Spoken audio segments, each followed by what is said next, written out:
જે લોકો મારો વિડીયો જોઈ રહ્યા છે એ બધાને હેલો.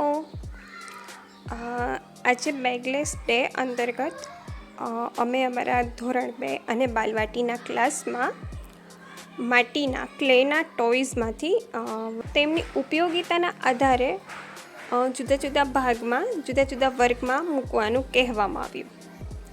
તો બાળકોએ કરેલા વર્ગીકરણ આ મુજબ છે: કિચન આઇટમ્સ, ફ્રૂટ્સ,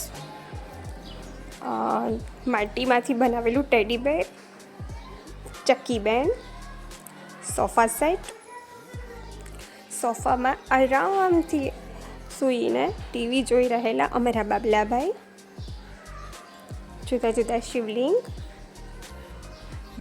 અને માટીના વાસણમાં લાડુનું જમણ પણ તૈયાર કરીને રાખી દીધેલું છે.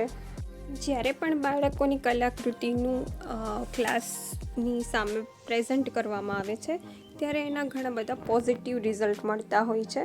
બાળકને પોતાની વસ્તુ પોતાની કૃતિ સાથે એટેચમેન્ટ થાય છે, પ્લસ એનું ધ્યાન રાખતો થાય છે કે આ મારી વસ્તુ છે, મેં બનાવેલું છે, એને કોઈ તોડી ન નાખે, કોઈ ફાડી ન નાખે, ફેંકી ન દે, ઘરે ન લઈ જાય. તો એના પોતાની બનાવેલી વસ્તુ પ્રત્યે એને અવેરનેસ આવે છે, એનું ધ્યાન રાખતો થઈ જાય છે.